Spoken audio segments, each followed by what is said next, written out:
Good evening. Welcome to the first session of the City of Bowie Workforce Development and Life Skills Training Program for Spring 2021. We appreciate everyone who is here and on time. We're going to wait just a minute or two for the lobby to admit everybody, and then we will begin introductions.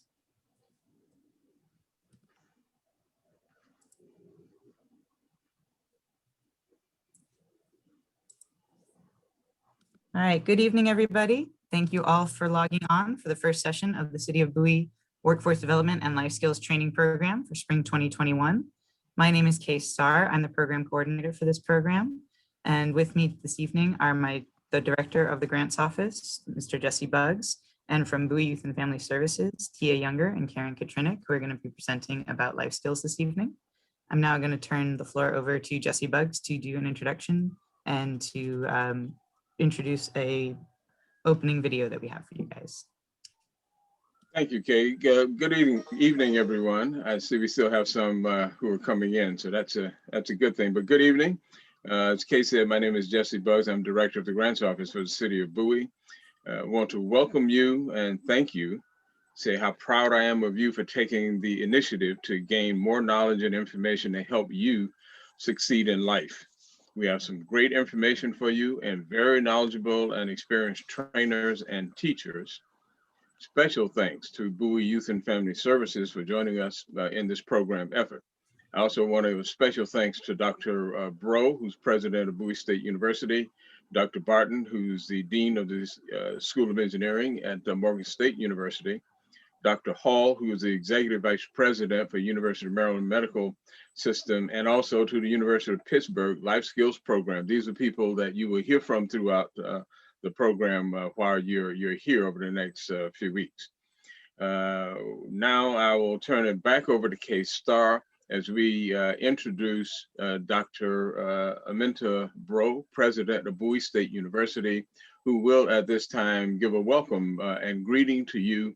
And after that, Kay will then come on to provide for you the program details, protocols, and expectations. So now we will hear from Dr. Bro.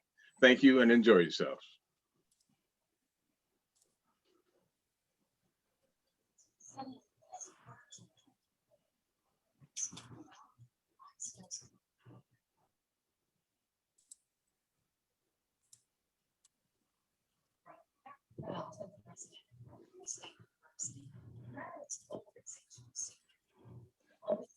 Okay, I don't think you can hear the sound. You may need to share the computer sound when you share screen.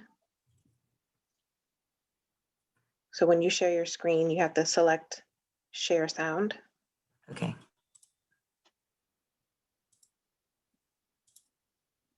Yeah, let me just do it another way.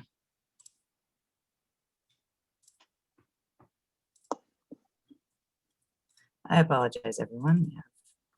First.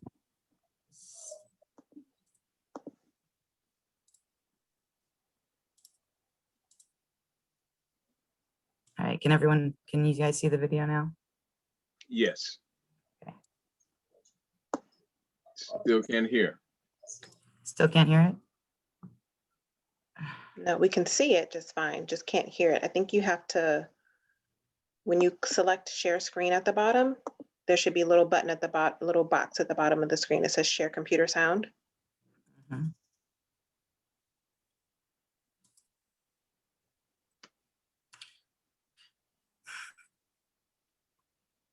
There we go. Got it. I am Aminta Bro, the very proud 10th president of Bowie State University, Maryland's oldest HBCU. On behalf of the City of Bowie, we are delighted to have you take part in this exciting opportunity to hone your skills that will be vital to getting your careers off to a running start. We at BSU know firsthand the importance of pursuing a career in STEM fields with an entrepreneurial spirit.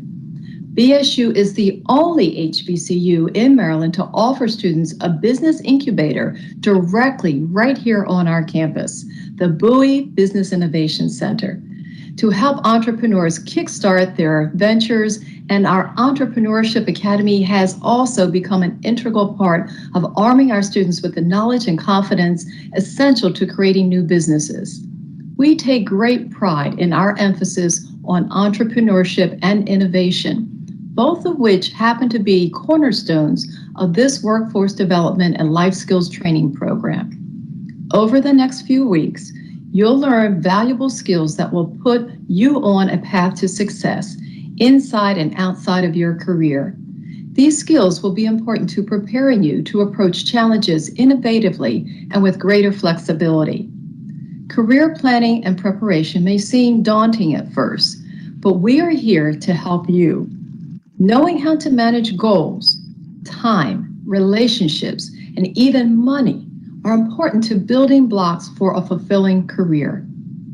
We face an ever-changing world with rapid advancements in science and technology. These shifting paradigms are even more pronounced in the wake of the COVID-19 pandemic. We are seeing greater need for medical professionals and biologists to research and help create innovative solutions to public health issues. As more jobs shift to teleworking, we are seeing greater demand for computer engineers and cybersecurity experts, just to name a few of the challenges in emerging careers. And as the world continues to globalize and society changes, we will call on more civil engineers and other professionals to guide us to a safer, more efficient tomorrow. Whether you are just getting started in the workforce or aiming to enter it soon, the virtual program will be an important part of sharpening your current skills while giving you new ways to think critically about your future. As you learn how to manage things like stress and risk and decision-making, rest assured that educators at institutions like Bowie State University are always prepared to help. Please don't hesitate to reach out to the City of Bowie, all of their representatives, with any questions you might have. And we encourage you to create new connections with your professors, your teachers, your mentors, and other guiding figures in your career path. There has never been a bad time to continue learning beyond the classroom, and we hope that you'll agree. Again, thank you for joining the City of Bowie for this virtual program. I also want to thank the program coordinator, Kay Starr, and for her work in organizing an event benefiting so many promising entrepreneurs across Bowie. We at Bowie State University wish you all the best of luck wherever the road might lead. BSU, Bowie Bold, we are here to support you on your educational journey. Thank you. All right. Thank you everyone for joining us this evening again. For those who may have joined us slightly late, I just want to make sure that you know that this video and all the other supplementary materials we present this evening, the presentation, the handouts, and other things referenced will be available on the city website for you. I am now going to turn over the floor to Bowie Youth and Family Services for the life skills presentation this evening. Before they begin, I want to mention that if you want to raise your hand to ask a question, please do that using your audio. If you want to type a question into the Q&A, you can also do that and we can answer it live, or we can type the answer back to you. And again, thank you all for joining us this evening. And I am now turning the floor over to Tia and Karen. I'm going to stop my screen share. And Tia, you should be able to start yours. You are muted, Tia. I can't share the screen as a panelist, so can you pull it up? Yeah, I'll pull it up right now. Thank you so much. No problem. While we wait for Kay to pull up the presentation, I wanted to just say welcome again. What we are sharing with you guys this afternoon is the BotBin Life Skills Training that's focused on transitions. So this is particularly relevant to the youth who are participating tonight, because all of you guys are in high school, heading towards your graduation and your transition into adulthood. So this content is intended to help you kind of think through the skills and the abilities that you need to be successful as an adult.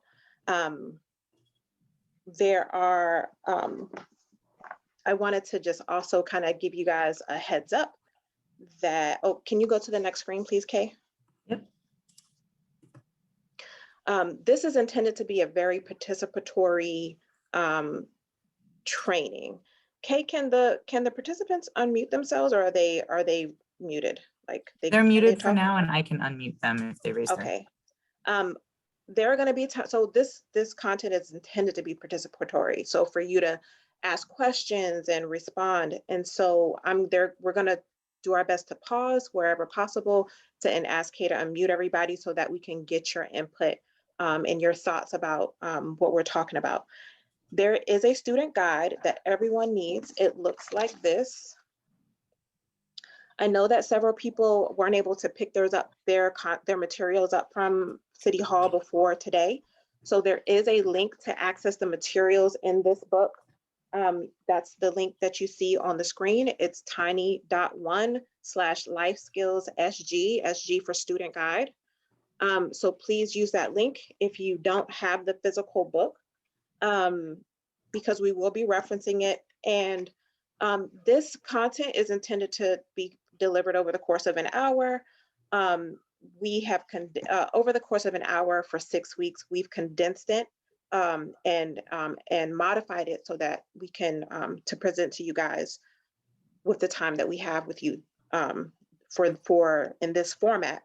So it's important that you know that we'll be referencing some things in this student guide that we'll expect you guys to review on your own. Please use the Q&A box when you have questions, and Kay will help keep us on our toes to make sure we don't miss any questions. And lastly, we really want you the goal is kind of get your thoughts brewing and for you to have your own aha moment. It may not be the same from person to person, but our goal is to encourage you to learn, to figure out what do you need in order to grow and in order to be a successful adult. Can you go to the next screen, Kay, please? So the first lesson, what we're focused on today, is goal setting. If you could, Kay, can you unmute folks? And I want to ask, do you guys know, can you guys tell me what is a transition? What does it mean to be in a transition? Let's see, who can I call? Extra credit for whoever wants to talk. We'll give you extra credit. I see John Sturgeon raised his hand. Are you able to speak, John? It looks like you're muted. And I've Ava unmuted Marble. John. You can unmute yourself. John, can you speak? Nope, he's muted himself back. What about you, Ava?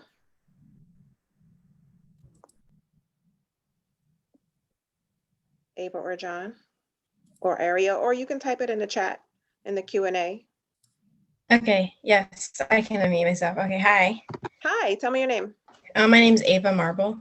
Thanks, Ava. So what does it mean to be in a transition?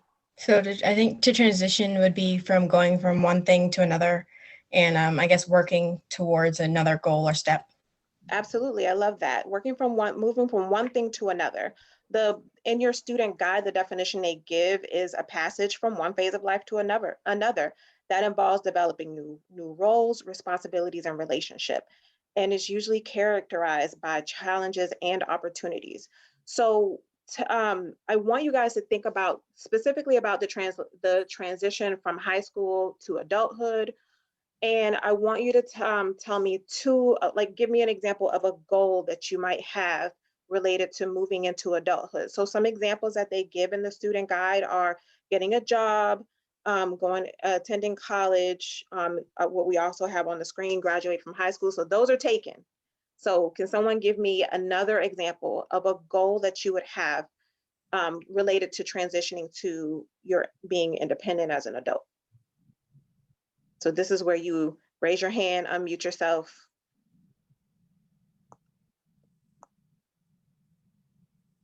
Do I need to call? I see Amaya. Amaya, do you have a thought, have a goal that you might? Ariel has her hand up. Okay, Ariel. If you're able to unmute yourself. Can you hear me? I can hear you, yeah. Okay, one goal might be owning either an apartment, a house, something like that. Owning a house, I like that. I would like to hear one other person. Owning a house, that's a good one. Can anyone else? Can you raise your hand if you can think of a goal related to Ava has her hand up. Starting a business. I like that. Okay, great. And that also relates to one of the goals of this workforce development program is encouraging entrepreneurship in young people. So that's right on point. So We starting also a have a business. question from the chat. Sorry. Okay, thanks. Sophia Villar mentioned learning about credit. Thank you, Sophia. Wonderful. I'm so glad you brought that up, Sophia. Learning about credit. So I want you to, we're going to keep these 3 goals in mind as examples. So purchasing a home, starting a business, learning about credit. Those are all great ideas of goals. Can you go to the next slide, please? So we want to focus on what makes a goal, what is the word, effective? What is it? What are the criteria that make your goal effective? There are 4 criteria that are presented in this lesson, and they are goals that are meaningful, realistic, measurable, and manageable. Can you go to the next slide, please? So meaningful, why is the goal important to you? So why might it be important to learn about credit? You're going to learn about credit one way or the other. The question is, are you going to be proactive about it? Or are you going to learn about it the hard way? Does anybody have a thought about that? Please raise your hand. I'm gonna start calling on people. Noah, Mason, Alicia, would love to hear your voices. Or you can also write in the chat. So why is the goal important to you? Also, our example of starting a business. Why might it be important to you to start a business? Maybe there's a dream that you've always had. I see a hand up. Sophia. Sophia, you can unmute yourself. There you go. Hello. Hi, Sophia. Thank you. Okay. Building credit is important because it prepares you to get a job. You know, you can't really get a good job without having good credit. So you might be able to get a job with bad credit, depending on the type of job you're going for. Some government jobs require security clearances, and those, if you don't have good credit, that could eliminate you as a candidate. But other things like being able to buy a house, that was one of our goals. If you don't have good credit, that's going to be very difficult. Being able to buy a car, you know, yeah, just being able to have access to capital in the future. Getting a loan to start that business. It's going to be hard if you don't have good credit. So thank you so much. I think Noah's hand up.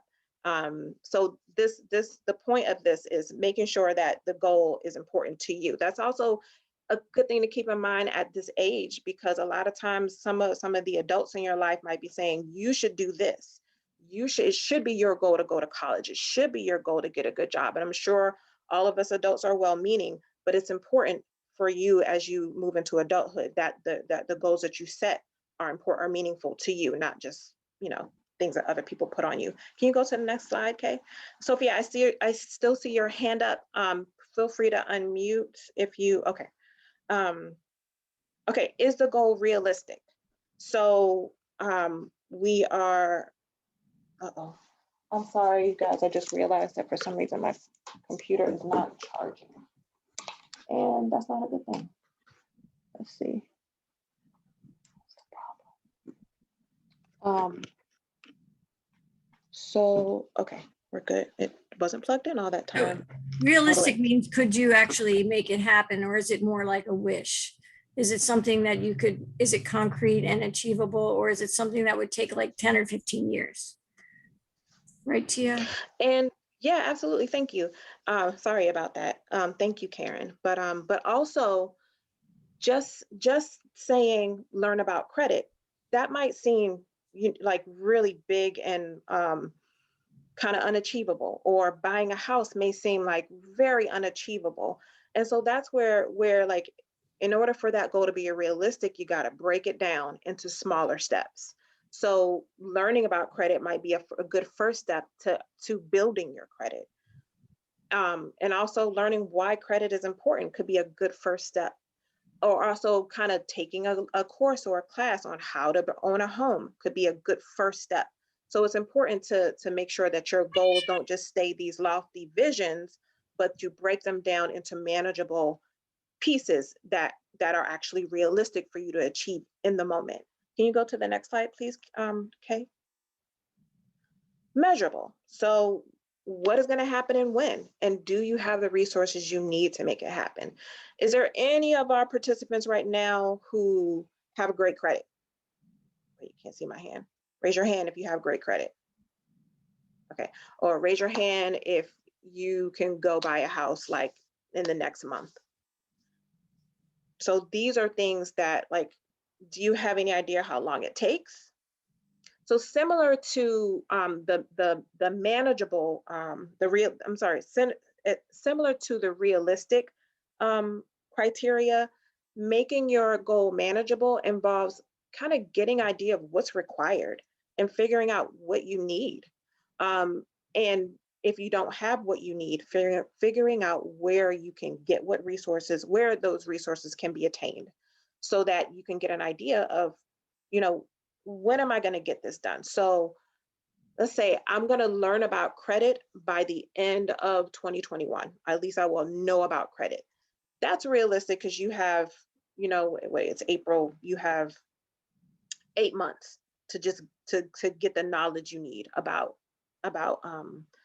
credit. So that gives you time to do your research, to find the resources you need to learn. To say, I would like to own a home by the time I'm 25. That's very ambitious. I don't know a lot of 25-year-olds that are buying homes, but if you start now, that's definitely attainable for you because you have plenty of time to get the resources. And also, Will, one of the things that I'm not sure we highlight is that goals are always changing. They're not things you set once and they're done. It's a vision for you to encourage your progress. But as you start learning about owning a home, you may realize that I can get this done in 6 years rather than 7, you know, or, you know, you may have the opportunity to change your goals, or you may realize, yeah, I could own a home in 7 years, but there are other things going on that are very important to me. I want to study abroad. I want to, you know, do all these other things that owning a home doesn't make sense right now. So your goals can change, and they might. But the point here is to give yourself a way to measure exactly what's going to happen and when, to help you keep track of your progress. Anybody have questions or comments? Can you go to the next slide, please, Kay? The fourth criteria is manageable. And this, I think we also talked about this in terms of whether the goal is realistic. What are the steps that are going to be involved in you achieving that goal? So this, again, my goal is to start a business. What are the first steps to that? So you might be learning about what local sources there are for entrepreneurs. It might be figuring out what universities have good business management programs, or have programs for people who are interested in entrepreneurship. Breaking your goal down into steps. I like to think of it as a ladder with the little rungs, and you go up the one rung at a time. Mm-hmm. So like even a simple goal like going to college, you would have to investigate what colleges you're interested in. You'd have to fill out applications. You'd have to write an essay. You'd have to do the financial part. Then you'd have to send the application, you know, so there's all these steps just to go to college. And if you break it down, it becomes like a little map. So you're not overwhelmed, because when you think of these tasks, sometimes you could be overwhelmed. So are there anyone on any of the attendees tonight that have been through those steps to go to college? Could you raise your hand?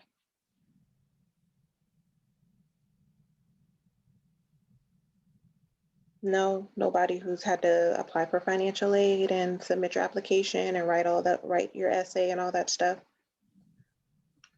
So I'm really glad. Thank you, Aaron. Would you mind sharing that experience with us?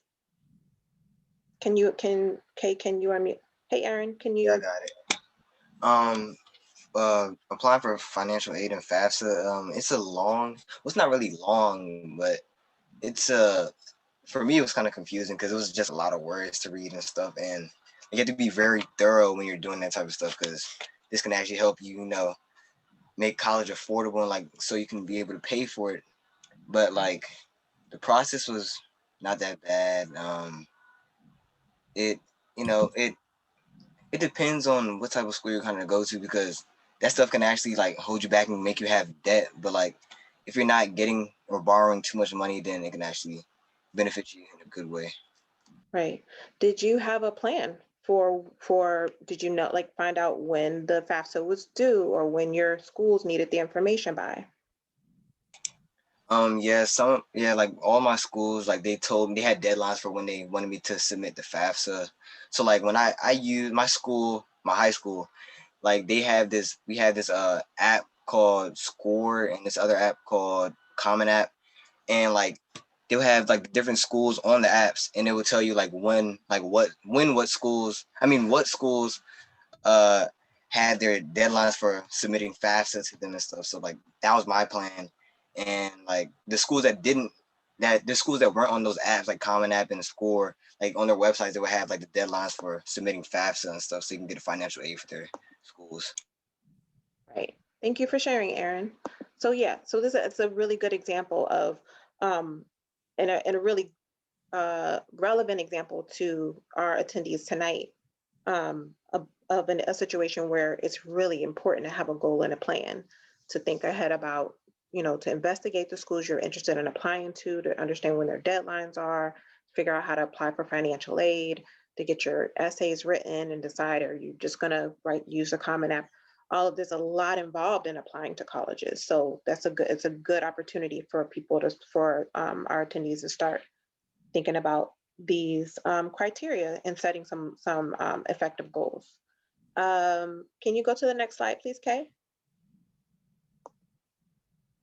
Okay, so in your student guide on page 4, I'm not sure if you guys can see me, but page 4 looks like this. I can't see me, so I don't know what it looks like.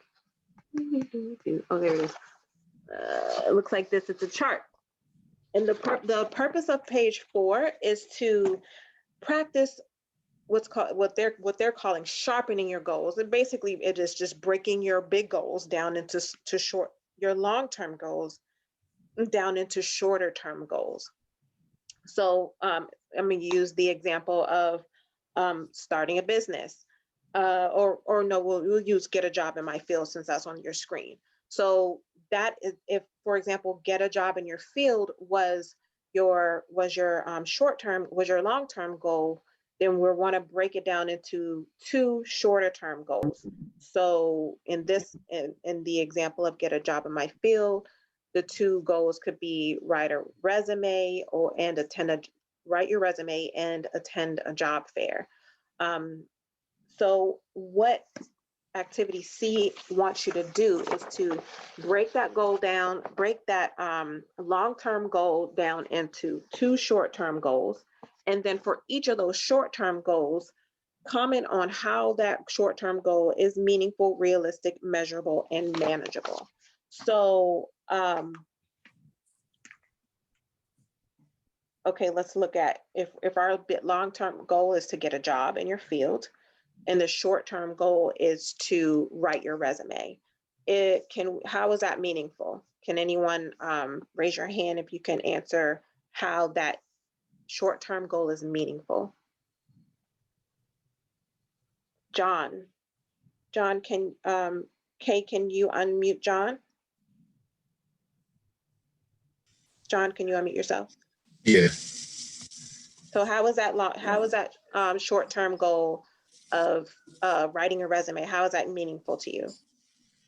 Writing a resume is kind of like what you need to even, I guess, apply for jobs. People can kind of know for an interview or anything like that, like what you can do and what you've done before. Yes, absolutely. Writing that resume is usually your first step. So for you to be able to let your potential employer know what you can do, what your skills are. There definitely are several jobs you can get without writing a resume. A lot of jobs you can just go in and type your information on their website. But if you have it all compiled in one nice one nice resume, it'll make applying for jobs easier, and it'll also make you prepared to apply for a job at an organization that doesn't have a form application. So it may make you prepare you for other types of jobs. So that's meaningful. How is it realistic? Is it realistic to just say, I'm going to write my resume? I don't know. I kind of think writing a resume, if I've never had a resume, writing a resume sounds a little intimidating to me. Does anybody else feel that way? Mhm. And it also requires you to talk about yourself and your skills, which sometimes it can be kind of, and can be an anxious type of thing, can be something that can be hard to get started. You don't even know what it should look like. What information do you need to include? So there again, maybe you need to break that down into some smaller steps and ask for help. You might call Bowie Youth and Family Services and say, hey, I'm a youth in Bowie and I need a resume. I'm trying to write a resume. Is there someone who can help me? And we might say, hey, actually, we usually have a job fair every year and we usually have resume workshops. Or, you might go to your parent or someone in your school, one of your teachers, and say, hey, I need help with writing this resume. And I guarantee you, if you look for someone who could help you with that, you would find that. You can also find it on the internet, like just how to Google right, how Karen? to do resume. And there's templates and there's examples. Yeah. Yeah, that's way easier than asking somebody. Yeah, and measurable. So write a resume. So is that a measurable goal? Anybody? What would you need to make that goal measurable? Can I see a hand?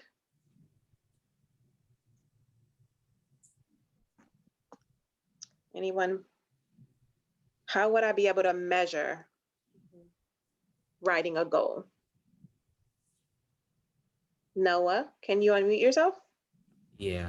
Is that like SMART goal? Yeah, kind of. SMART goal is a very well-known goal writing criteria. This one doesn't use the SMART acronym, but it's the same idea. Well, what's your thought? How would you make it measurable? How would you make it measurable? I Mm-hmm. mean, you can do that like over time, I guess. Absolutely, yes. You would give it a deadline. I want to write my goal. I want to write my resume by the end of May, or by the end of April. I want to have a resume written. And you could also make it measurable by, and a little less intimidating, by just giving yourself a draft, of writing your volunteer experience and the things that you're learning in your classes in high school. Like those are, or in your the organizations and activities that you're involved in school. Those are things that could be important to write on your first resume. So giving it a date, giving it a time makes it measurable. And is it manageable? And I think that whether it's manageable has a lot to do with whether the goal is realistic and whether it's measurable. If you've broken it down to make it realistic and you've given it a time frame that is actually realistic, so not like tomorrow. If you've given yourself an adequate amount of time, then your goal will be manageable. Okay. Can you go to the next slide, Kay? Okay. Strategies for overcoming challenges. So I love this because it's not something that we always talk about when we talk about goals. A lot of times when we're talking about goals, it's just really like, if you don't set a goal, then you're never going to achieve it. Or, if you don't have a plan, then you're not going to, achieve your best in life, and all these kind of things, which are all true and good to good ways to encourage you to accomplish things in life. But let's think about obstacles. Why might you not achieve your goals? So let's talk about learning about credit. What could be an obstacle to learning about credit? Anybody? Raise your hand or type it in the Q&A. Noah? I feel like when learning about credit, it's like, I mean, you have the internet, so I guess that's good. But if you don't have like formal teaching in like the classroom setting or something, you may not just like instantly search it up. And there's like a lack of education, so that's a challenge. That's very true. And honestly, that is a very common challenge too. I feel like most things about adulthood, like things like learning how to be an entrepreneur, learning how to own a home, learning how to keep a budget, learning how to, manage your money, learning how to learning about credit. These are things that generally you don't learn in school. Learning how your city operates, how do changes get made in your city, how to have a voice. Like these are things that are involved in being a responsible citizen, but things that you don't learn in high school most of the time. So I encourage you guys now to start taking ownership of your own learning. Yeah, there are certain things that you're required to learn in high school, but what's important to you? What do you want to know about what's important to life? So yes, and just like Aaron, I think it was Noah said, just like Karen brought up a few minutes ago, you guys have the internet, so y'all have no excuses. I think my son asked me something today, asked me like where a country was in Central America. And I'm like, dude, you have a phone. Like, why are you asking me? Look it up, go look at a map. But yeah, you guys have endless information at your hands. I think the challenge with learning things using the internet is to be discerning in where you get your information, because there's a lot of misinformation on the internet. So just, you don't want to rely on just any website, making sure that the website you get your information from is reliable, and you may be looking in a few different places and making sure that the information that you're learning is accurate. But thank you, Noah. It might also be important to remember that long-term goals, have lots of steps, and things can happen in people's lives, and if they don't stay focused, they can get sidetracked, like with summer coming and all of a sudden, you forgot or you didn't do what you said and 2 months went by. So that would be something to look out for too. Yeah, I want to mention Sophia Villar brought up in the chat procrastination as another barrier. Thank you, Sophia. Procrastination is a big one. And it's also one of those things that just like what Karen said, when you let time go by and you realize you should have done something and you didn't do it on time, you tend to feel guilty and you get down on yourself and you feel like it's too late. It's never too late. Even if you just push it, for something. So for example, the FAFSA does have a due date, like if you don't get it done by, I think it was March 1st, you're probably not going to get student financial aid for that year. But does that mean that that's it for the rest of your life? No, you might have to postpone things, or my point is you might have to look for scholarships. The point is that don't allow guilt to hold you back, so yes, procrastination is a good one. I think being compassionate to yourself is really the most important thing, because your self-talk inside your own head is really going to affect whether or not you're going to be able to go through with it. So be your own cheerleader for yourself. Mm-hmm. Yeah, that's really important. Thanks, Karen. What are some other challenges to, let's say what else were we talking about? Owning a home. I think credit is a big one. Oh, I have a good example about credit. So I love it just because you guys brought it up. But I learned about credit the hard way when I went shopping as a, I think, 17-year-old, and they offered me a credit card at this clothing store. And I was like, sure, go for it. I don't have to pay for my clothes right now. And the way my mom found out about it was when the bill came in the mail, and I got in a lot of trouble. And my consequence was that I had to pay for it. And I was like, no problem, I'll pay for it. I think it might have been like $250.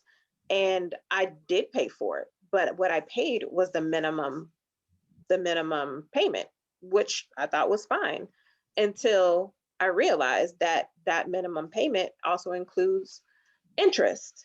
And as long as I don't pay it off, that interest continues to grow. And so ultimately, I ended up, I think, paying this company like $2,000 for a $250 purchase.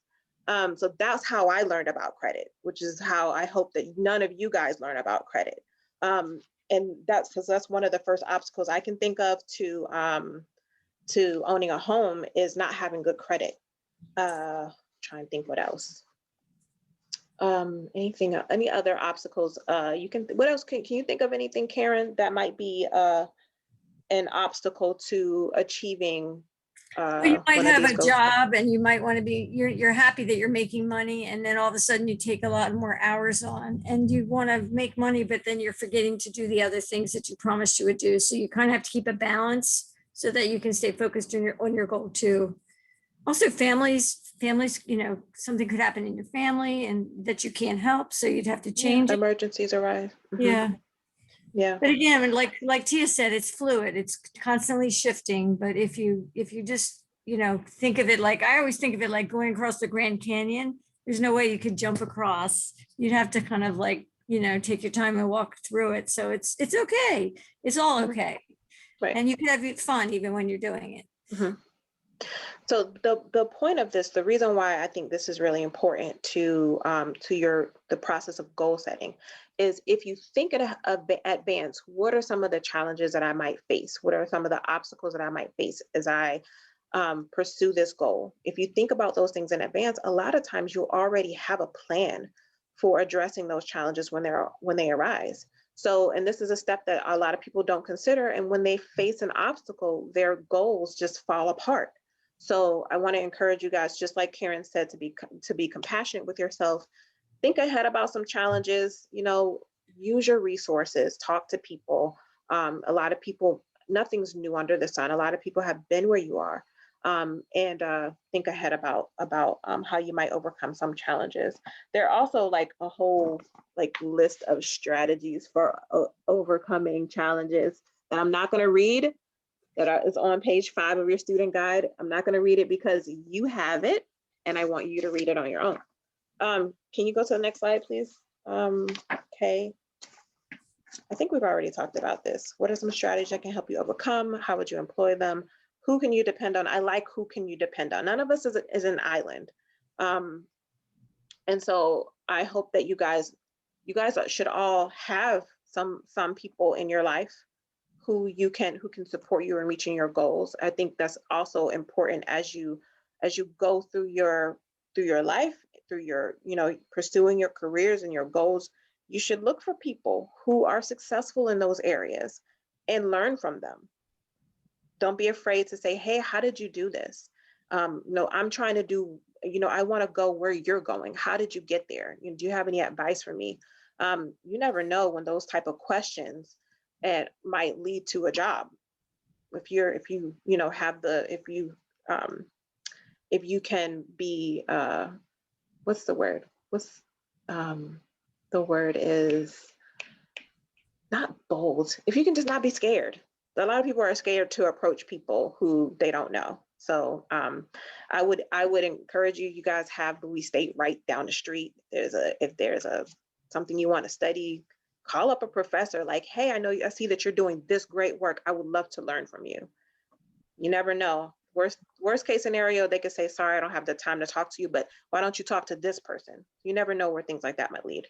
You should always have a support system, and family is important, but sometimes family may not have the experience, your family members may not have the experience in the specific area where you're trying to go. So don't be afraid to look. Can you go to the next slide, please? Okay, so this is our contact information. Bowie Youth and Family Services primarily provides counseling services to families in the area. We also provide other services, but our primary service is family counseling. We have crisis counselors available Monday through Friday, 10 a.m. to 5 p.m. Karen is one of our awesome therapists. Our temporary number during the pandemic is this number you see on the screen, 513-817-3758. But we also have here on the screen some 24-hour crisis numbers, just in case anyone has a need, needs someone to talk to outside of those hours. These are our local numbers that are available to you. This slide will be available, this information will be available on the website. Or you could just take a screenshot right now, keep it in your phone. Thank you, Karen. I feel like I'm like 85 years old. I forget this easy stuff. Well, you might not need it for yourself, but there might be a friend that needs it and you'll have it in your phone. Yeah, that's very true. And can you go to the next slide, please, Kay? This is also some resources, some support resources that are specifically geared towards youth. Suicide Prevention Lifeline is a 24-hour, these are all 24-hour, I think, resources. Active Minds for mental health awareness. You Matter is a place where you've discussed stories about mental health and wellness. Love is Respect are for youth who have questions or concerns about dating relationships. Dish the Label, the support for youth who are impacted by bullying, and so is stopbullying.gov. Trevor is crisis intervention and suicide prevention specifically for LGBTQ youth. There is a link at the top, tiny.one/youth resources, or take a screenshot, just like Karen said, because you never know when you or a friend might be in need. We will have this slide on at the end of all of our presentations. So that is all we have for you guys today. Does anyone have any questions about goal setting?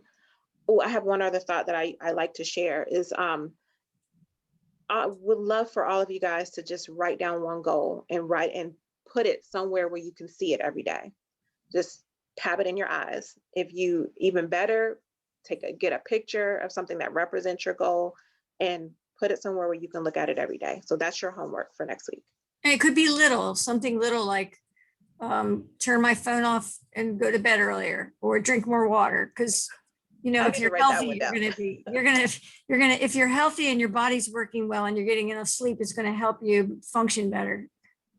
So that's just, whatever, everybody has their own goals, but it could be that little. Thank you, Karen. So we're done with this part of our training tonight. The next session is the next component is going to start at 7 o'clock. I want to ask you guys, if you need to take a break to go to the bathroom or whatever, that's fine. But if not, can you just stand up and take a quick stretch? I'm going to stand up too. I want to be careful because I don't want y'all to see my messy room. Okay, so if you're able, please stand up. Stretch your arms up over your head as high as you can. Maybe get up on your tiptoes a little bit. Take a deep breath. I want to go stretch over to the side. The other side. Take a deep breath. Hold it in for a few seconds. And exhale. And shake your arms out. Shake your legs out. It's good to stretch, especially you guys who are on Zoom all day. So that's all we have for you guys for today. Thank you so much for your attention. I know this is a challenge after being online all day for school. So thank you for taking the time to listen, and thank you for those who participated. I would like to hear some new voices next week, so I can see there's a bunch of you guys. Thanks, Kay.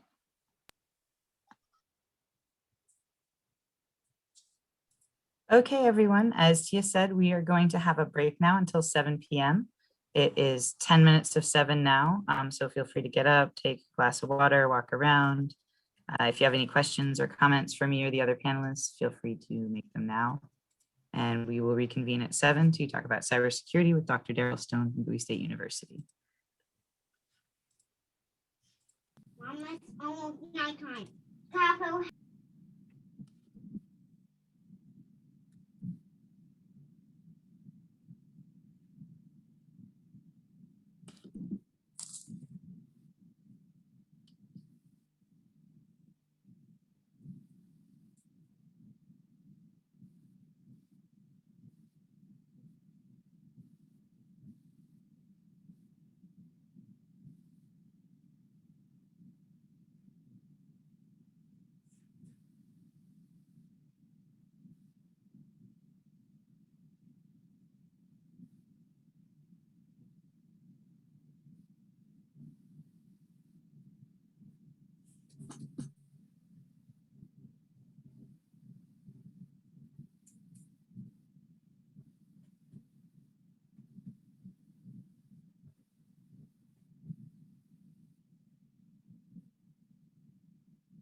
Hello, Kay, can you hear me?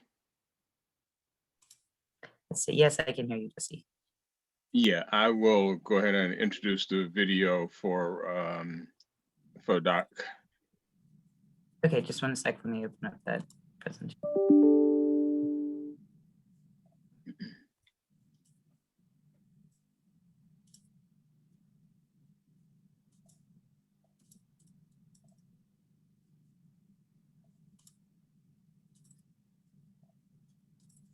My laptop.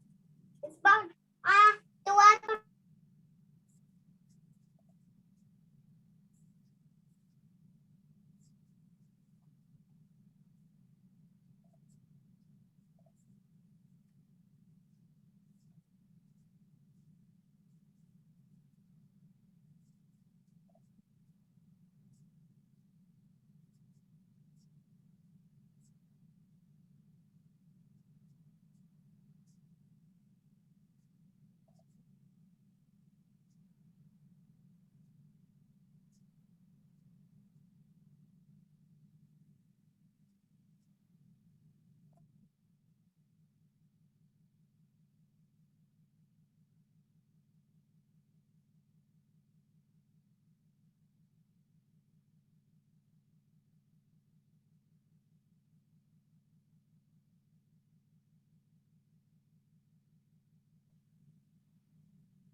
Hello, Kay.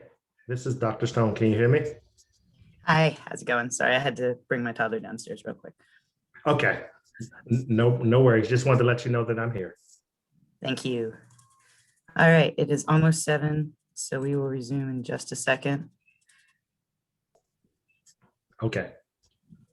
All right, Jesse, do you want to introduce the video? It is now 7 p.m.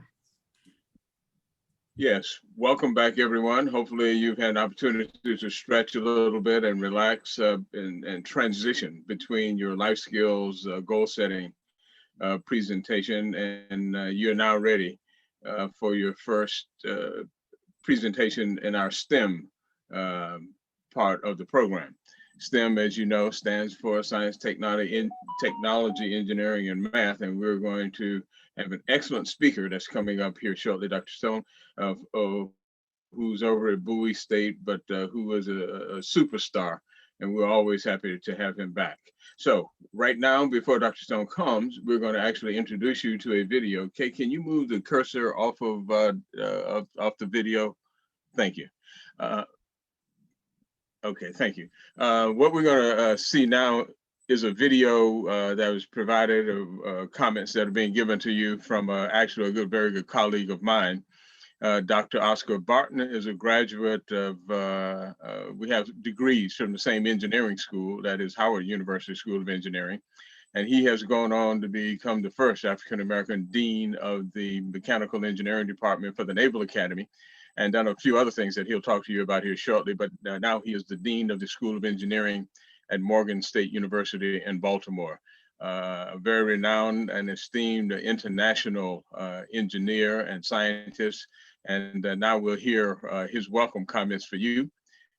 Thank you again for participating in our program. Okay. Welcome to the 2021 City of Bowie Workforce Development and Life Skills Program. My name is Dr. Oscar Barton Jr., and I have a few minutes to share with you some thoughts on the value of this program. So let me begin with my background. I'm born and raised in Washington, D.C., and I currently live in Bowie, Maryland. I received my bachelor's degree from Tuskegee University in mechanical engineering. I later returned to Washington, D.C. to receive my master's degree in mechanical engineering and my PhD in applied mechanics. I've always wanted to be in the classroom and to teach. So my first academic position was as an assistant professor at the United States Naval Academy in Annapolis, Maryland.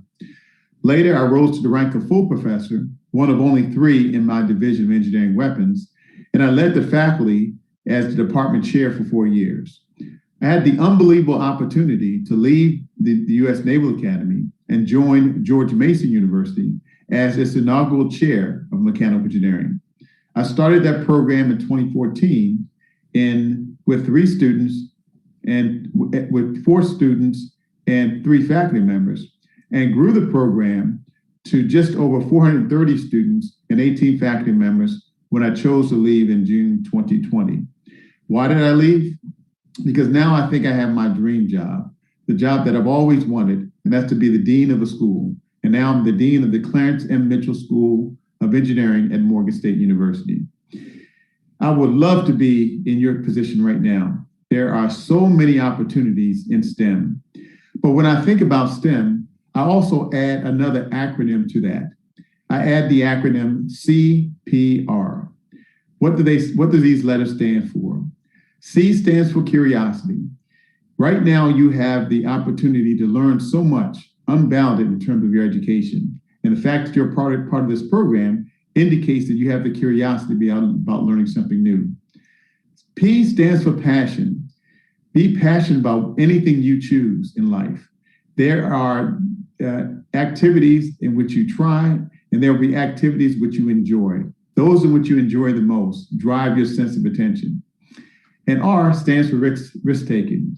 Do not ever be fearful of failing, because the only way we learn through failure, the only way we learn is learning through failure.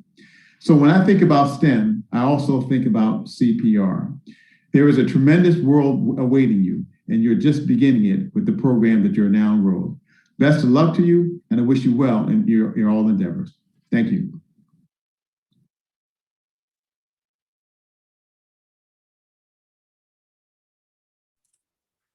All right, I'm now going to turn the floor over to Dr. Stone to present about cybersecurity this evening. Dr. Stone, I believe do you have the ability to share your screen? If not, I'll just run the presentation for you. Right now, I just tried. I said the host is disabled. Okay, I'll share the presentation. Just let me know when you want to advance the slide. Okay, we'll do that. I'm good. We'll make that work. Okay.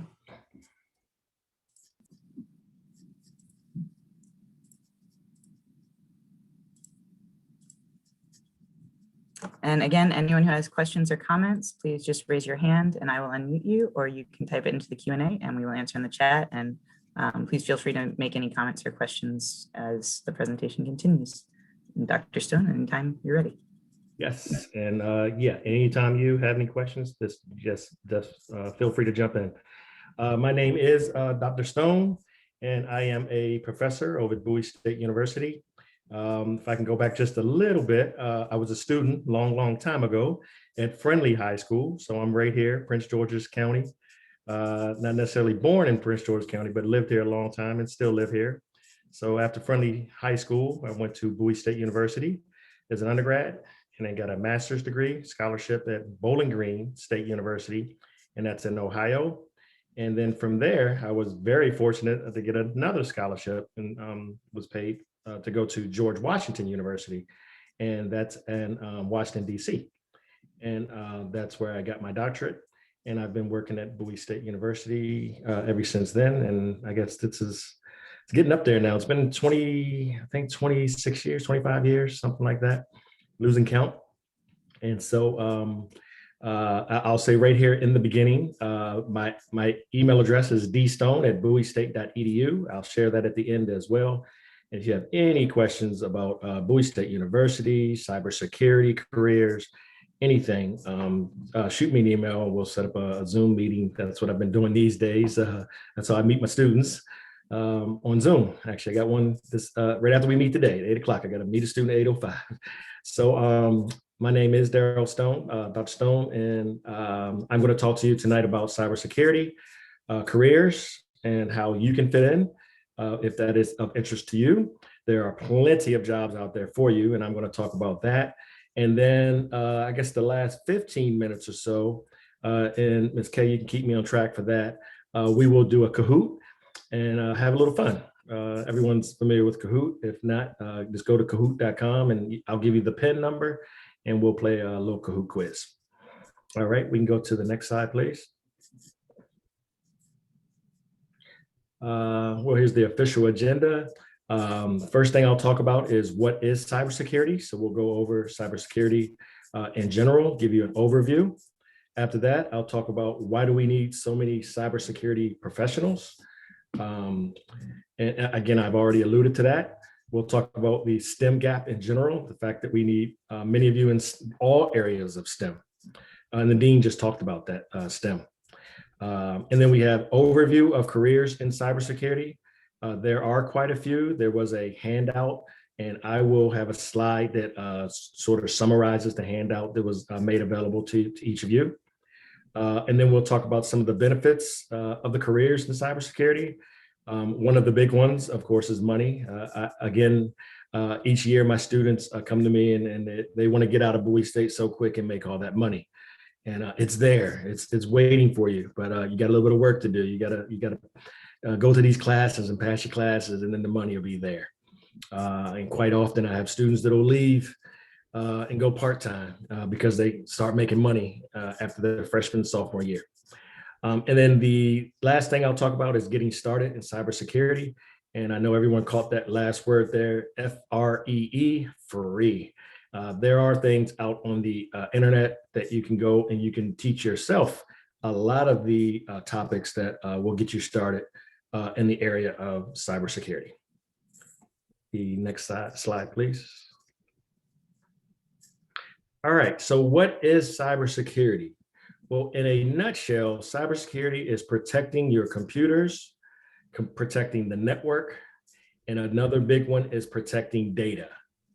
And so that's it in a nutshell. What does that mean? Well, most of you, or all of you are on computers now, and even your cell phone, that counts as a computer.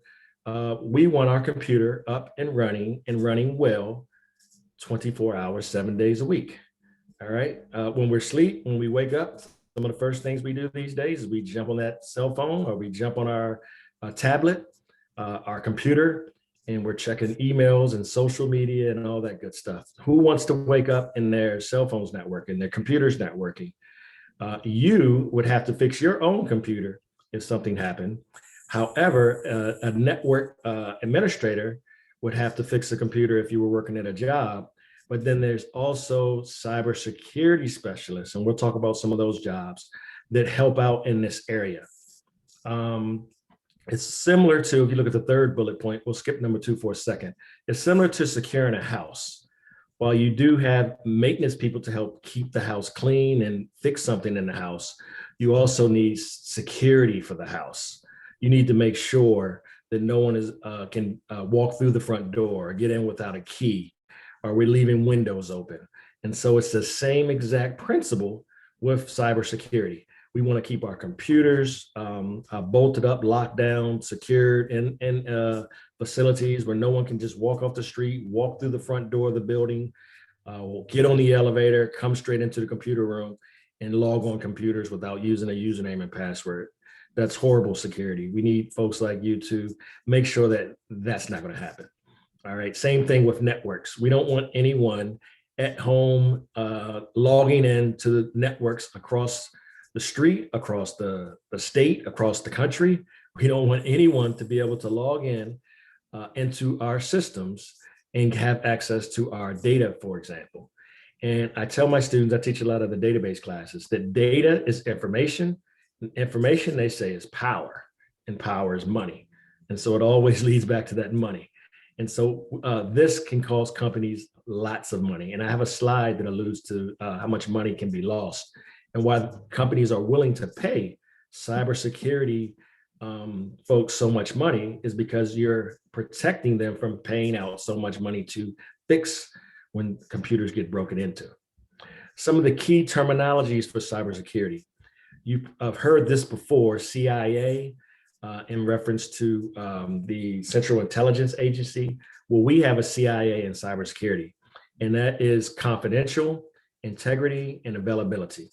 And so when we're talking about our data, and again, let's think of it. I like to, when I talk to people in the age group, students in the age group of 18, 16, 17, 18, 20, 21-year-olds, think about your cell phone and think about your text that you tweet out and your DMs. Now, I don't have social media, but I've heard about DMs. You don't want everyone to see your direct message, right? If I notice correctly, a DM is when you want to just talk to someone one-on-one. Well, imagine your DMs, all your DMs and all this confidential information that you've been sending out goes out to everyone in your class, everyone, all of your friends, your family members. Who knows what you've been talking about? Well, you know what you've been talking about, but you want to keep that confidential. It's the same thing for businesses. They want their information confidential, whether it's a hospital, whether it's Bowie State University, and we're talking about students' grades, salaries, we want that information to be kept confidential. On the other hand, you have black hat hackers who are out there who want to get to that data and sell it, or they want to blackmail you. They want to contact you and say, hey, I got this information. You're going to give me $100,000. You're going to be $100, $500, something. They're going to throw a figure at you and try to get you to pay for that to not go live. All right. Integrity. You want the data to be true and correct. I tell my students, how would you like if a company contacted us to verify your GPA? And we said, oh, no, it's a 1.2. And it's really supposed to be 3.2. Well, integrity means that someone went in and someone put in incorrect data. All right. How would you like to get paid? And you think you're waiting for your check. You got to get $4,000 check, $3,000 check, and it comes in at 1,000. All right. The database had you in there wrong. They had your salary in there incorrect. Instead of you making $85,000 a year, they had you for $35,000 a year. So the integrity of the database was in error. All right. And you want your data to be available. You want your network to be available. Companies like Amazon, eBay, they're making millions of dollars per minute, and probably more than that. I'm probably underestimating. If that system goes down, they're losing millions of dollars per minute. And so you want your system up and running. And so that's the CIA. And so that's what you're working to do as a cybersecurity expert. You're working to keep the confidentiality of the network, the integrity, and the availability. All right. If you are security for humans, then of course you're protecting the building, that no one can get in and harm the humans in the building. Well, in this case with cybersecurity, it's the network, it's the data.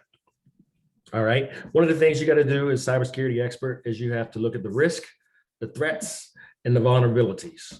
And so at the bottom of the screen, you can see what are some of the risks: business disruptions, financial loss of privacy, damage to reputation, loss of confidence. Again, put yourself in that. Imagine it's not a company, but it's you. All right. You don't want to damage your reputation. If some of the stuff got out that you only meant to send to your best friend, well, then, you don't want that to get out there that you've been, I know no one talks about us faculty and teachers, but let's say you were talking about faculty and teachers and the principal. Well, then that would get out. You risk that getting out. All right, what are some of the threats? Angry employees, dishonest employees, criminals, governments, terrorists, press, hackers, and so forth. And so that's what you have to work against. That's what you are working against as cybersecurity specialists, is the vulnerabilities, what puts you at risk, where are you vulnerable? The software could have bugs. It could be a broken process. It could be ineffective controls, hardware flaws, and that's what you're checking every day. Again, I keep going back to this security of securing a building. But if you're a security officer and you're working overnight, you got to walk through and make sure you don't see any windows broken. You don't hear any alarms going off. You're checking the systems. But it's the same thing with cybersecurity, except you're checking the system to make sure the system isn't being at a vulnerable situation. And I've already touched on bullet point number 3, similar to securing a house. And I'll continue to use that. It's a great analogy, for, especially in the teaching atmosphere. Other things that you'll be looking out for: malware, which is software that's going to cause harm to the computer. And again, it could be something as small as that 5th bullet point there, DDoS, denial of service. Sometimes if we can just stop you, or not we, if hackers can just stop you from logging in, they're bringing down the system. So no one can get into Facebook, for example, and that'll make the news. All right. No one can get into Amazon because they've just overloaded the system to keep logging in, and trying to log people in, bringing down the system. All right. And generally software does that. So a lot of times you'll see where companies, employees were downloading software and they're at work, but lo and behold, something comes through the email and says something about, I don't know, click here to play the new Call of Duty game. I don't play Call of Duty, but I have nephews and they love Call of Duty. All right. So I knew I could use that tonight. You think you're going to play a new version of or a version of Call of Duty or one instance of it, and you click on it, and lo and behold, behind the scenes, you don't know it, but malware is there. There's software that's going to cause harm to your machine. It could be picking passwords out your password file. You have to stop that. As cybersecurity experts, you're out there to stop that. Ransomware, again, I made mention of that. That's when they go in and they get data on you, negative data, and they charge you to get stop them from releasing that data. Phishing is, you've probably all seen this. Click here, you have $1 million that your grandmother left you. And you click on it and they say, well, to get this $1 million, you're going to have to send Cash App us $50 processing fee. Do you do that? No, please don't do that. Please don't do that. All right. Denial of service I talked about. Social engineering, believe it or not, there are folks out there that are able to create, for example, badges at home, and they look like real badges, and they're going into companies and they're saying, hey, I was hired to come in here and look at the systems here at Bowie State University. I'm going to need to talk to your chief information technologist. And they go in and they say, well, he's not here right now, but can I help you? Yeah, well, can you log me into this system right here? And then I'm going to run a couple systems tests. Believe it or not, folks are doing that. They went into banks, M&T Bank, for example, and had people to log in. Now, some folks, in most of these cases, they're what's called red hat hackers. And red hat hackers are red team hackers. They go in and they're paid by the company to see how far they can get. You would be amazed at the reports that they write up, and they're giving to these companies and organizations with a long list of things saying, we were able to do A and B and C, and we were able to do X, Y, and Z, and we got usernames and we got passwords. And do you know Donna over in your accounting office? She let us get into her computer. Social engineering, that's a job. That's a job. It's like a detective, and you're going through as a social engineering detective. That's a job in cybersecurity. Data breaches, that's just unauthorized entry. We're all familiar with that. Your passwords, please use passwords that are tough to get into. All right, let's go to the next slide. I'm doing pretty good on time. All right, famous cyber crimes. We don't have to spend a whole lot of time on this one, but some of these probably will catch your eye. The US government, let's see, 18,000 government and private computer networks. The cyber crime, first one up there is Russian spies hacked the justice, the state, the treasury, in the energy department. This was actually 2021. I saw this on 60 Minutes a few weeks ago, and I added it to the slide. So they made it to 60 Minutes. All right, they were doing an update of software. And lo and behold, what they didn't know is that the Russian hackers had put some malware inside of the software. So that was recent. That was 2021. Facebook I put in there because everyone knows. 2019, 267 million people affected. They were hacked, and they got IDs and they got some phone numbers. All right, nothing big, but hey, that's valuable data. To get IDs and phone numbers, you can then flip that over and sell it. If they can find out you're into sports, you're into video games, you're into reading books, they will contact you through phone numbers. Let's see, DoorDash, everyone's familiar with that. They were hacked in 2018, customers and delivery workers, they got their data. Instagram, 49 million. They're able to sell that now. They can sell, and then Dr. Stone, your connection is coming in and out on audio. Could you check your microphone? back in 2015, that was a while Dr. ago. Stone, we can, your connection is dumping in and out. Could you double check your connection to your microphone? Okay. That connection was weak. We can hear you now. Okay, let's hope it's move anywhere. So We also have a let's question from the chat. Okay. Noah Wilson wanted to know the difference Oh. between a red hat and a white hat hacking.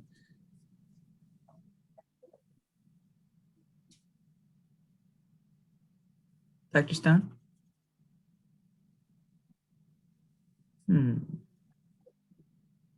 The system, and so they're trying to find out and prevent systems from getting hacked. A red team has been hired to pretty much be a white hat hacker, And they would come up with a protocol and a list of what they were going to try to hack. And then the company would, well, not the entire company, the head of the department would know, but not all the employees. So it's sort of like a fire drill. And so you can be hired as a red team employee. All right. Let's see, Netflix, Twitter, and more. At the very bottom, last thing I'll point out is that University of Maryland pointed out that hackers attack every 39 seconds on average, 2,244 times a day. All right. And so that can be counted as like when emails are being sent out, that's a hack. They're trying to send you an email. If you don't click on it, that's great, but it still counts as, you know, one of those 2,244 times a day, every 39 seconds. Next slide, please.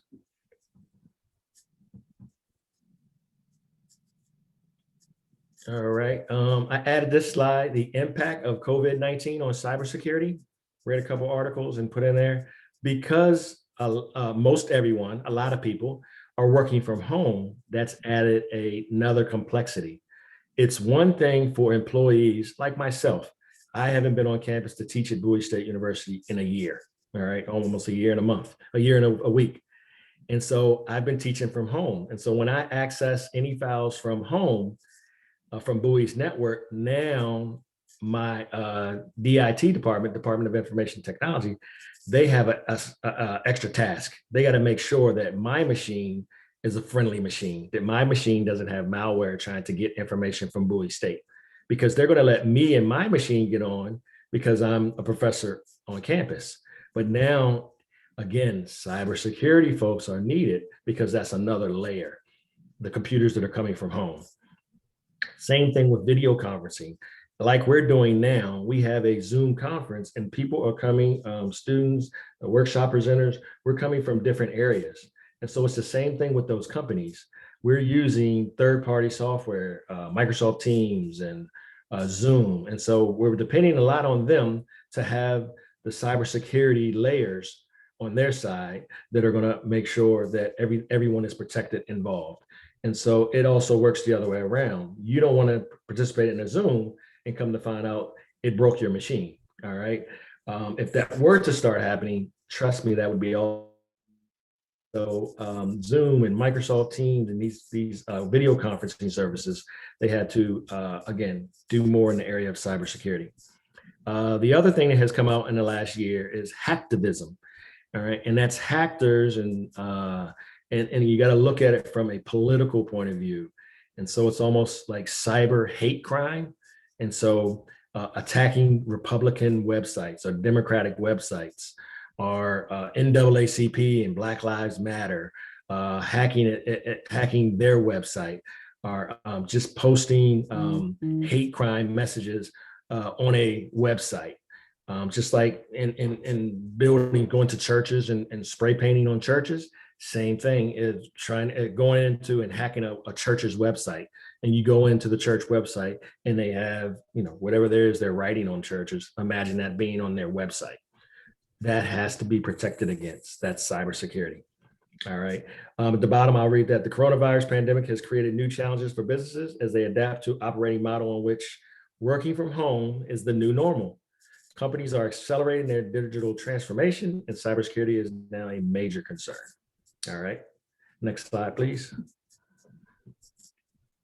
Cyber attacks on small business. I had to have this slide in here because most of my students think that they're going to go out and they're going to get a job with large businesses and protect them from cybersecurity.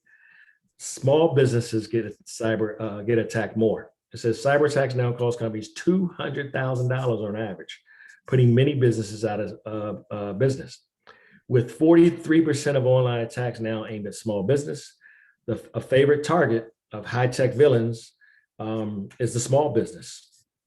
And the small businesses, they figure, are an easier mark. It's easier for me to, again, I guess in real life, I guess it's still real life. If we're talking about brick and mortar, someone trying to rob a mom and pop grocery store versus trying to go into a M&T bank, they're going to choose the smaller business, right? But 14%, only 14% prepare themselves All right, so they need to spend the money, but again, if you're a small business and you only have 4 or 5 people that work for the company, and now you got to go hire 1 or 2 cybersecurity experts, well, they're going to think twice about that. They're going to roll the dice in most cases and say, I don't need to protect it. All right, again, think about the physical security. How much are you going to spend to protect your house if you're a millionaire and you got a mansion and you got 2 houses on the property, 3 houses on the property? And how much are you going to spend if you got a $75,000 home? All right, it's the same thing with big businesses, small businesses. But again, the 43% of the online attacks is of small businesses. If you're looking at it from your point of view of trying to obtain a job, there's a lot of small businesses that need your help. They need network engineering. They need cybersecurity specialists to protect their business. All right, next slide, please. All right, who do we need? I'm sorry, why do we need so many cybersecurity specialists, professionals? Well, computers are everywhere. All right, every company is running, has a computer, whether it's 1 computer, 10 computers, it's laptops, tablets, employees taking home tablets, connecting from their cell phones. And again, the more devices out there, the more protection we need. All right, if you run a company and only 20 people come through the door every day, well, then you probably can get away with 1 person sitting out front checking them in. But if you got hundreds and hundreds of people coming through those doors, then you're going to need more security. Same thing with computers. Data is everywhere. And so all the emails that are out there, all the instant messages that are out there, all of that needs to be protected. We have to store it and we have to protect it when it's stored. And so even if it's something that's archived from a year or 2 or 3 years ago, again, think of a hospital. All right, if someone came in and they got test results from 2, 3, 4 years ago, well, potentially, more than likely, hopefully that person is still alive and they don't want it to be out that 4 years ago, they went in and they had such and such test results. And so even when we store the data, that still has to be protected. Internet of Things, the Internet of Things in a brief sentence or 2 is just all of the things or all of these the devices and gadgets that connect to the internet. So we know your cell phone connects, but now we got, if I say it out loud, we got Alexa. I have one. We have Alexas and we have your lights in your refrigerator and your car all connected to the internet. And so what we're finding is hackers are using that to get in. So if they want to get into my household network, why not try to come through the refrigerator? I know that sounds crazy, but my laptop is going to have software to stop it and notify me. However, my chances are that my refrigerator, it's not going to have anything. So they're trying to go through these Internet of Things. There's a shortage of students studying cybersecurity, and that's the STEM gap.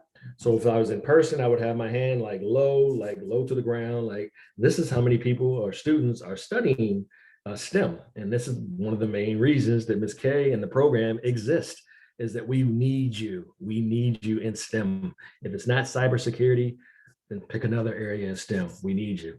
So way down here is the number of students that are majoring in STEM. And then I take my right hand and I put that way up in the air and see that big gap between my left hand and my right hand. I know you can't see me, but it's a big gap here. We need my left hand to be moving up, up, up, up. We need the number of students looking at STEM jobs to increase. All right, so the jobs are out there. The amount of data that we produce every year is truly mind-boggling. There are over 2.5 quintillion bytes of data created each day. All right, that's a lot of email, text, and Instagrams out there. So yeah, at that current pace, is only accelerating with the growth of the Internet of Things. We just talked about that Internet of Things. Next slide, please. And maybe I have to speed up just a little bit. We're getting a little close to it's quiz time. How to combat cybersecurity. Okay, so now this sort of gets into a class now. So it's almost like you're in a Bowie State University in a classroom now. These are what my students have to hear, and then they got to study and take the tests. Firewalls, software. We have software out there that's going to help you. Some of you have like McAfee on your computer, and it helps you. That's an example of a firewall. Physical barriers. Most companies, again, they're going to have security guards downstairs at the door. They're going to have key codes you got to press to get in and maybe put your fingerprint to get into the security, to the computer network room. We have monitors, and that's software, that's hardware, and that's people. And so that's the data. That's people watching the screen. I thought I had a slide with a picture on it of people watching the screen, and they're waiting. Yeah, right there. That's it. Thanks, Kay. So yeah, that they're there to see if any big red lights go up. You've seen movies where. All right. So yes, we'll stay right here on this slide. Overview of computer careers. You have the handout available to you. However, that first one, that's where a lot of you may fit in. That's entry-level cybersecurity professionals. All right. It's no different than like a police officer. All right. Can you just come out of high school and then jump in and go right to being, sergeant on the police task? No. However, they do have other positions, like the young lady sitting down in the picture. Her job is just to monitor the system and then alert some of the other officials, quote unquote cops, or the security admin, security analyst, that second bullet point, and then let them go from there. So entry level, while you're working on your degree, there are entry level cybersecurity professions that you can begin to look out as early as this summer. Security, and then these on the second bullet point, security admin, and then security analyst, security auditor, security consultant, security manager. All right, you can get an idea that it has to do with security, and you're moving up the ladder. Security programmers, now you're writing programs. I do teach the entry-level programming classes.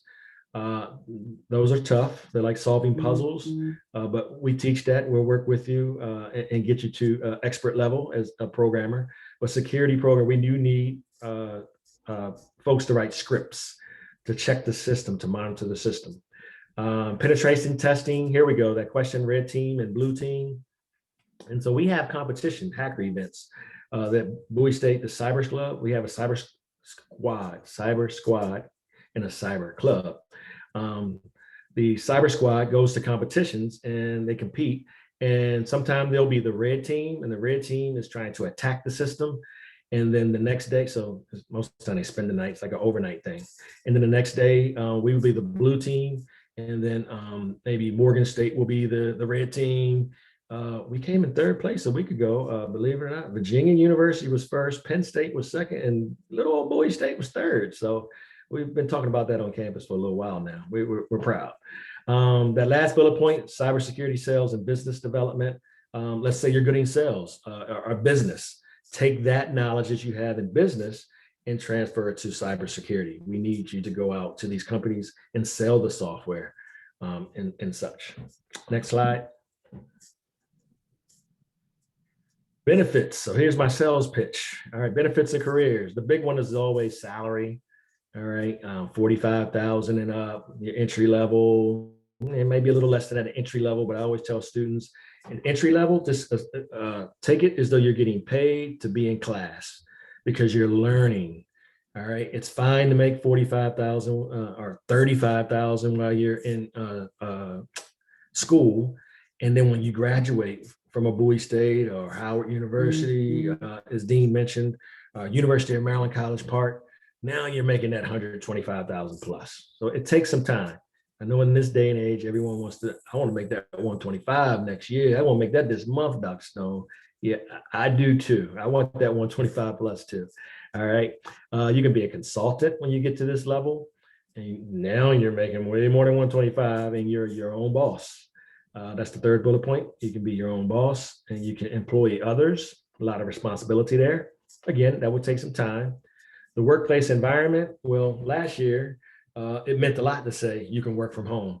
But now, because of the COVID pandemic, a lot of people are teleworking and working from home. But even before this, it was nothing for someone in cybersecurity to be working from Miami and going out to the beach every day, and then only having to fly into Maryland every month or two for some meetings. Next slide. All right, online tutorials, cybersecurity for free. Oh, this is a slide where you can go for, most of these are all free. So even tonight, tomorrow, this weekend, next week, go online and look up Cybrary. Cybrary is a cybersecurity online courses. And so it takes you from beginner to intermediate to advanced.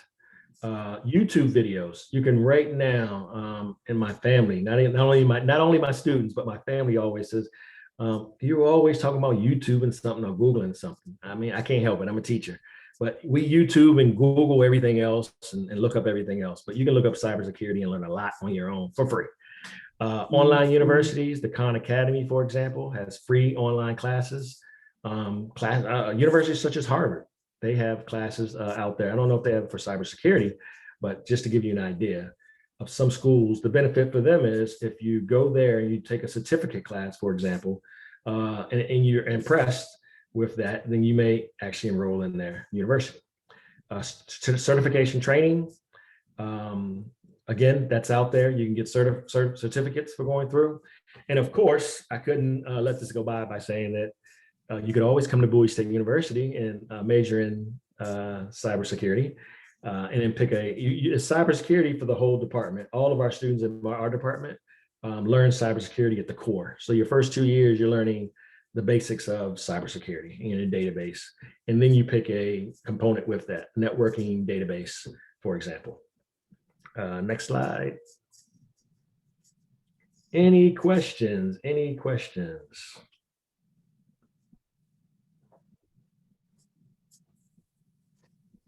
All right.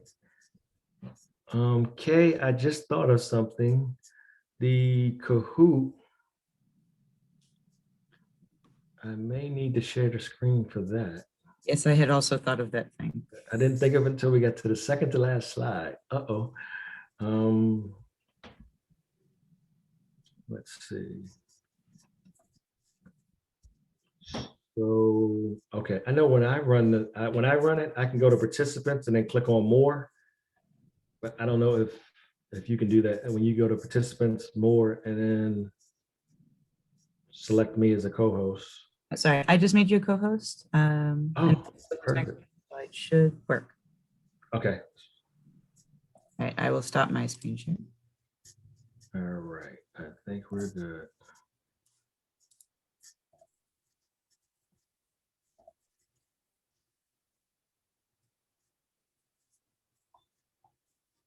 All right, so hopefully everyone is familiar with Kahoot. If not, if you go to kahoot.com or if you have the Kahoot app on your cell phone, so we'll give you a minute to get, oh, here we go. We got Ava is already in.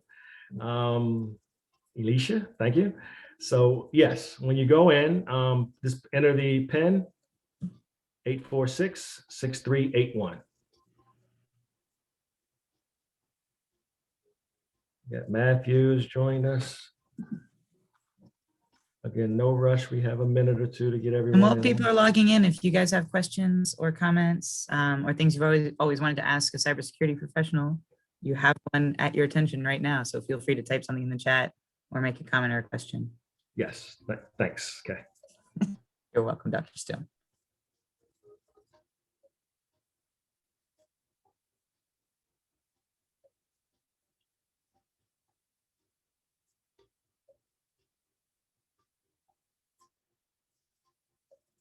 Noah W has raised his hand.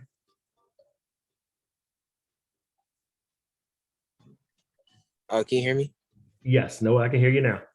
Yeah, I had a question about like the careers, or the certifications to get the careers. Like, which ones did you need, or which ones did you recommend? Yeah, good question. In the beginning, I would say you want to look at the networks, CNAs, Certified Network Administrator. The majority, if you saw in the first couple of slides, the majority of what a computer cybersecurity specialist is doing is protecting the network. And so, of course, to do that, you have to know what a network is inside and out. And so that's what those networking certifications are all about. So they talk about different layers of the network, and storage devices and users and different files, where the files are, where the password files are. And so again, hackers, let's face it, they're smart. They have to know the network too. And so they always say a lot of times hackers get hired once they get caught. If they didn't do anything too bad, I guess that's to be debatable. That sometimes they turn around and they get hired. But yes, so I would say the networking, start with the networking. Okay, thank you. Yes. All right, it looks like most people have logged on, so I think we could start the quiz. Okay, game. let's go through. All right, security, cybersecurity jobs. Kahoot quiz. Cybersecurity can be defined as creating databases, browsing websites, protecting computers, data, and networks, or protecting your building.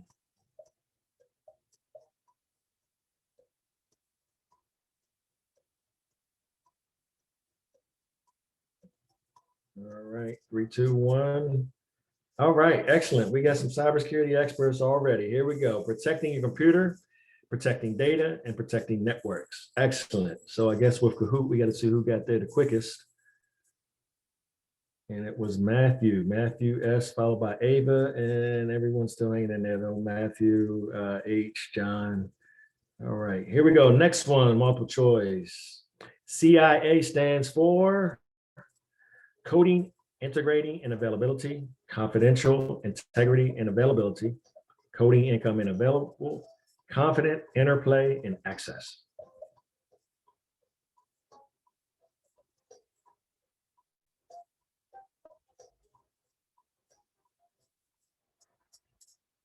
All right, 13 of them. That's good. That's good.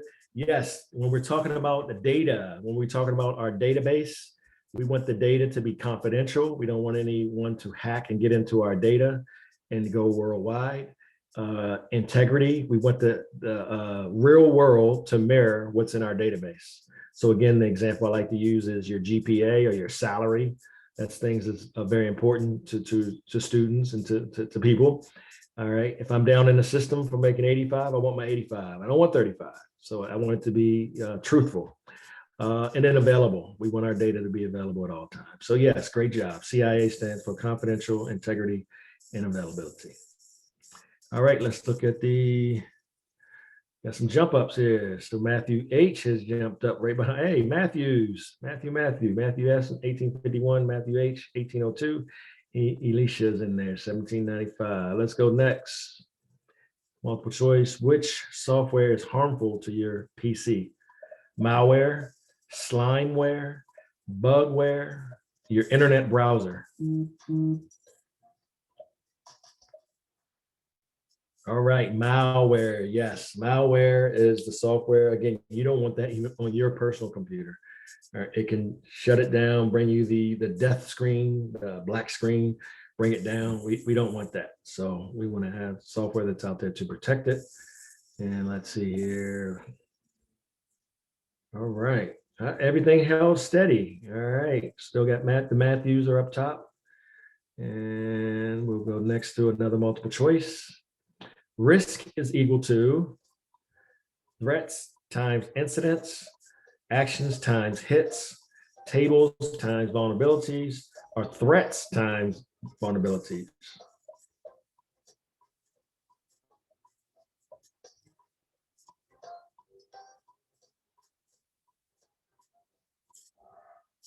All right, got 11 correct. Yeah, it was. I knew that threats times incidents, that word first one over in red, was going to get some folks thinking.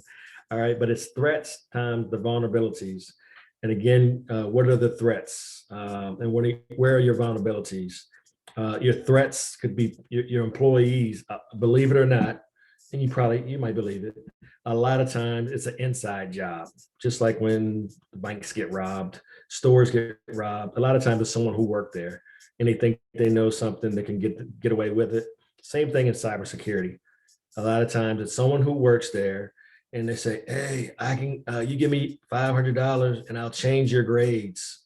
You'll go from having a 1.9 to a 3.9. I got you. All right. They work in there. So that's a threat.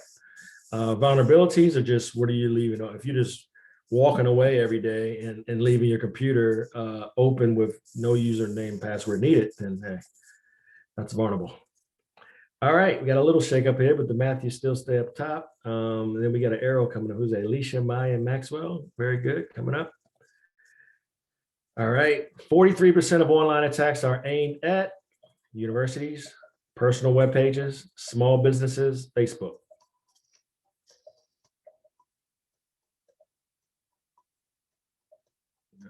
right, we got one more person out there. Small businesses, yes. 9 people got that correct. Again, we think that, well, small business, who wants to go after a little old small business? Quite the contrary.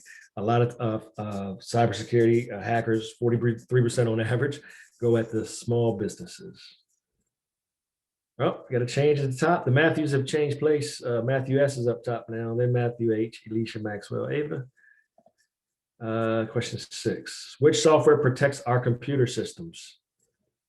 Browsers, Instagram, firewall, fireware, or firewalls?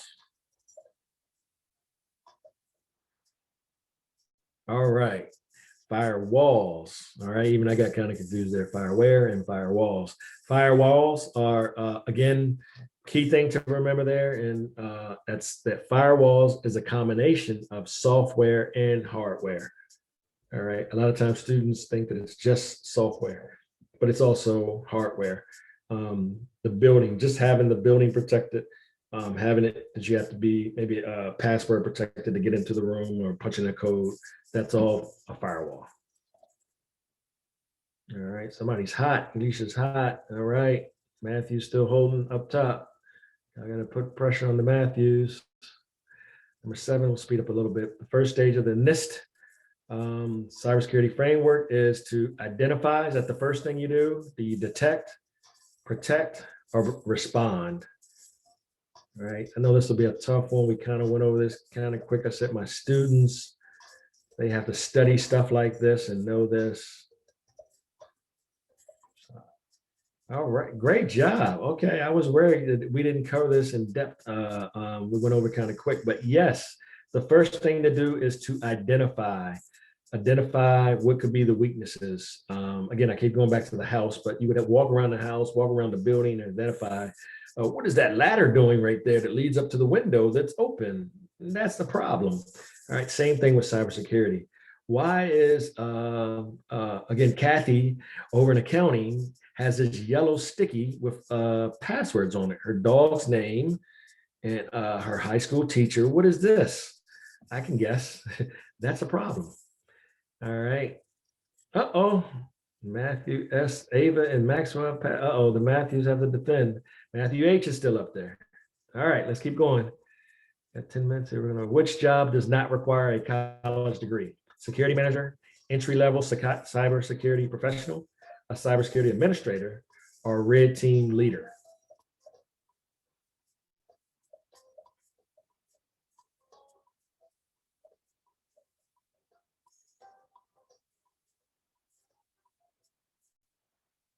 All right, an entry-level cybersecurity professional, yes. And as I said, just like any area, be it accounting, nursing, there's always an entry level, and it's the same with cybersecurity. All right, Matthew S is coming back up. So we got Matthew H, Ava, Matthew. See if we can get all of them in. Which team is on defense, protects the system? Red team on defense is gold team, blue team, or green team? And someone asked that question about 2 of them. Let's see. Who's on defense? The blue team, yes, the blue team would be on defense. And the red team is the team that attacks. Hopefully I didn't give the answer for the next one. Let's see. All right, we got Matthew H, Ava, Matthew, Chris, and John. All right, Chris and John has entered the top 5. Number 10. Uh-oh, which team is on offense? Red team, gold team, blue team, or green team? Dr. Stone has ran his mouth, said a little too much. Let's see who paid attention. Both during the presentation, and I just, yep, you guys got it. 14 right. Red team, the red team is on offense. They're attacking. It's their job to attack. Let's see. Everyone holds their position because everyone got that right. All right, we're halfway through. We got 20 questions. Let's speed up just a little bit. Cybersecurity salaries range 10 to 25, 75 to 99, 45 to 125K up, and then 200 and up.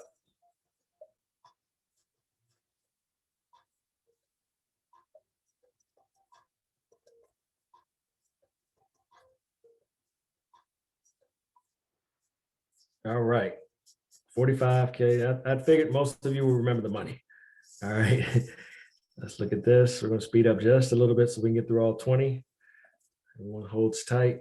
12. One online cybersecurity tutorial is Facebook, Cybrary, LinkedIn, Secure Tech.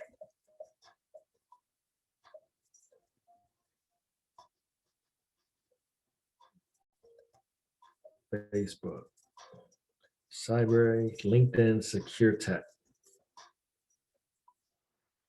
All right, yes, Cybrary. Again, if you got time, check out Cybrary and see.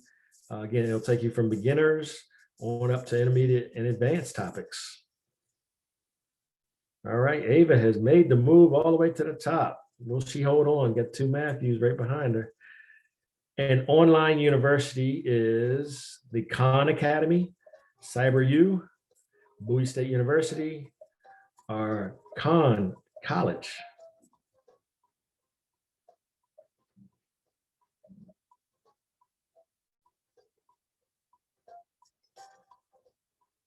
One second. And it is Khan Academy. All right. That's pretty popular. I thought a few more people would get that one right. A few more of you. But yes, please check that out. And again, that's different universities. All the way up to Harvard University has might have like a business workshop on there. All right. Ava's holding the lead. Matthew H. Chris S. moves up. An ethical hacker. Ethical hacker. Is it a red hacker, a white hat hacker, a gray hat, a black hat? Someone asked a question. Yes, the white hat is just an ethical hacker. It's almost like they're hacking for fun. They're not getting paid like the red hat hacker, but a white hat hacker is like the fun and enjoyment of breaking into something. All right. Thing is, it's a fine line between doing something illegal, so you don't want to do that. All right. Ava, Matthew, top three. I think we're going to make it. Social media company hacked in 2019, had 267 million users affected. Was that Facebook, MySpace, Videogram, or FaceTime? All right. I got a good feeling about this one. I think everyone's going to get this. Yes, I knew it. I had a great feeling. Facebook. Excellent. So I guess that should stay the same. Yep, everybody jumped on that right away. True or false? True or false? There are more jobs in cybersecurity than students graduating with cybersecurity degrees. There's more jobs in cybersecurity than students who are graduating with cybersecurity degrees.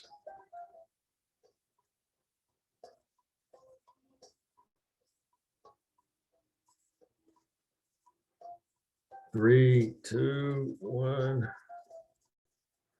12. That is true. That's again the reason why we have this type of program. We want more, we need more students graduating in areas of cybersecurity. All right. Ava holds the lead. Matthew S. and Chris S. True or false? True or false? Hackers only hack large companies. Is that true or is that false?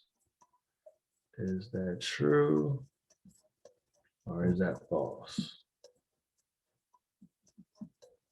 Hackers say, I'm only going to go after the big companies, get a whole bunch of data. All right, that's false. All right, we got that point across to everyone. Excellent, that's great. Hold steady. We're only at about 2 left. Sophia is on fire. Sophia is on fire. Okay, true or false? True or false? Certifications decrease cybersecurity salaries. You get less of a salary if you go out and get certifications. Is that true or is that false?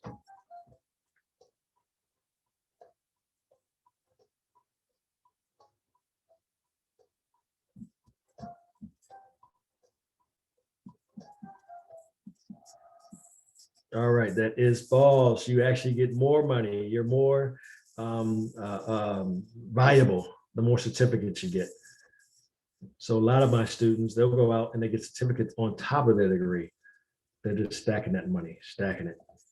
Stacking points, I see. 19, a bad social media presence could prevent you from getting a cybersecurity job. We didn't necessarily talk about that, but let's think about it. Think about it. If you have a bad social media presence, could that prevent you from getting a cybersecurity job?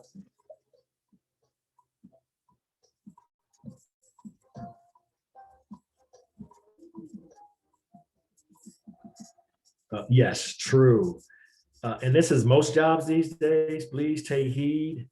They check your cybersecurity presence. They check your social media, I should say. They're checking your Facebook, your Instagrams. I don't know which one goes away in like 24 hours, but I guess they can't check that. But be careful what you do out there in your presence. That could come back and work against you when you apply for a job.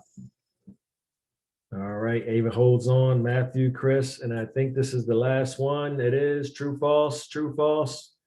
You must have a master's in cybersecurity to get a job in cybersecurity. Do you have to have a master's to get a job in cybersecurity? And we got 3 seconds on that. 2, 1. Maybe I'll change true, false to a little less seconds. But that's false. Of course, that's false. You do not have to have a master's. So let's look and see the winner for tonight. In third place, Matthew S. So one of the Matthews made it in. And then Chris S makes it in as number 2. And the winner tonight is Ava M. Ava jumped up late and stayed and held her position. Fourth place was Matthew H. All right. Congratulations. Congratulations. Okay, we finished right on time. Did. All right. I know I told you guys we would stop at 8. So just very briefly, we will convene again next Tuesday at 6 p.m. I will send out a reminder email with the Zoom registration link in case you didn't register for next week's course. All of the presentations from tonight and all of the supplementary materials and links to the websites mentioned will be available on the program website. And you'll also get an email with a survey asking you to rate how this course went.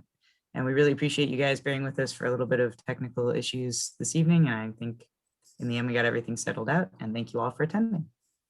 If you have any questions or comments, please make them. Great job. Great job. Thank you. Thanks, Dr. Stone. Thank you. See you soon. Right. Take We'll care, see you guys everybody. Have a next great week. night. Right, there's a question in the chat. Yeah. All right. Thank you, Dr. Stone. Oh, there's a question in the chat? No, it's just Sophia was saying thank you. Oh, okay. Thank you. Everyone have a great evening. We really Take care. appreciate everyone who raised their hands and talked tonight. That was very helpful. Thank you. All right, Mr. Bugs, Miss Kate, have a great night. You too. Good night, Dr. Stone. Thank you. We'll see you soon, Doc. Thank you very much. Yes, sir. Take care. All right. I am now going to conclude the first session of the Workforce Development Program. Good evening, everyone. Bye.